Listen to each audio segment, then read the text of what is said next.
Hi everyone, it is Fitz with your daily delivery. Hope you're doing well. I am great, working on some really cool stuff around here. Of course, tonight we have Kansas State, Oklahoma State basketball. Important game for the Cats. I'll get to that in a second. But I'm working on a really cool deep purple I hope to have out on Wednesday. So look for that instead of a daily delivery. I think it's going to be kind of cool, and it's going to be one of two that I know I'm going to make. First, let me remind you to subscribe to this YouTube channel. I appreciate it so much. We continue to grow. We will grow because you love us. I think. If you're not subscribing, please do. Kansas State fans are grumpy. They're grumpy. And on top of that, we got nailed by a storm. They say 15 inches. Now, don't ask a man to measure things like that, but it's a lot of snow. It's a lot. It really hasn't affected me one bit. I'm work from home. My studio's in my basement. My dogs are my assistants. They're both here right now. I haven't left the house in 2 days. That's not uncommon. But weather like this is disruptive, and people get a little cranky with it. In fact, Kansas State's campus was closed on Monday. It's going to be closed on Tuesday, and I suspect it'll be closed on Wednesday. We are in gridlock here, and people don't know how to handle it. And that is a pretty good metaphor for Kansas State sports fans right now. There's a lot of uncertainty around some things that are occurring, most notably men's basketball. Now, I know you're upset, and honestly, you have a reason to be upset.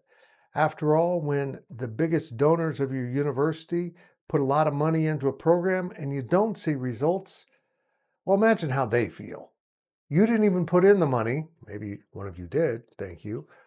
But the NIL is not really out of your pocket. It's still incredibly frustrating. We all thought this was going to be a special season. I fueled that optimism. I own that. I thought football would be a little bit better. I thought quarterback Avery Johnson would have more pluses than he did, even though I'm going to argue in the near future that he had a pretty good season, just not timely turnovers. But basketball. Jerome Tang seemed to be putting together a roster that could contend for not just a Big 12 title, but for a deep run in the NCAA tournament. After all, he went to an Elite Eight with his first crew, and then they obviously had problems last year. That was going to be a one-year thing, or so we thought, and I thought, but it hasn't been. This group has taken a while to come together, and they seemed to do that against Cincinnati a few days ago at home. It was December 30th. And then they went on the road to TCU on Saturday and, well, fell short. And K-Staters immediately started to lash out. Not everyone, but a very vocal group of K-State fans are incredibly hostile right now. And I get the frustration. But remember, that's not what K-Staters are. We weather the storms, literally and figuratively. We find a way to make the best of the situation. And I know this basketball situation is frustrating.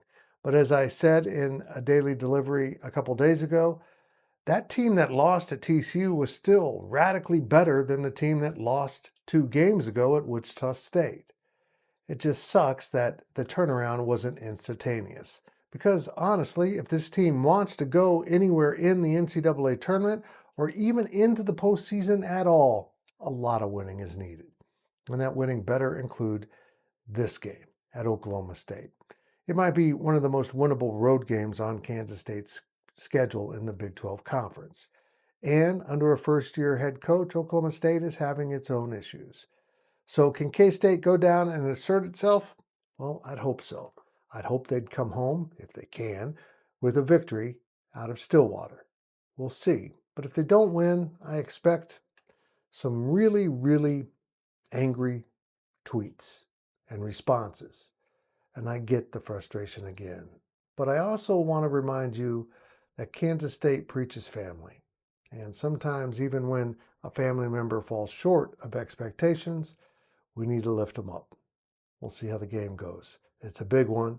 I'll be watching. I'll be writing the post-game wrap. And Ryan Gilbert continues to be in, well, now he's in Oklahoma. He was in Texas. It's a 5-day road trip. And he's been gone. And he's missed this entire storm. And if there's one guy who should be in a blizzard, it's Ryan Gilbert. I don't know why I take shots at him all the time. I love him. But still, he's Ryan Gilbert.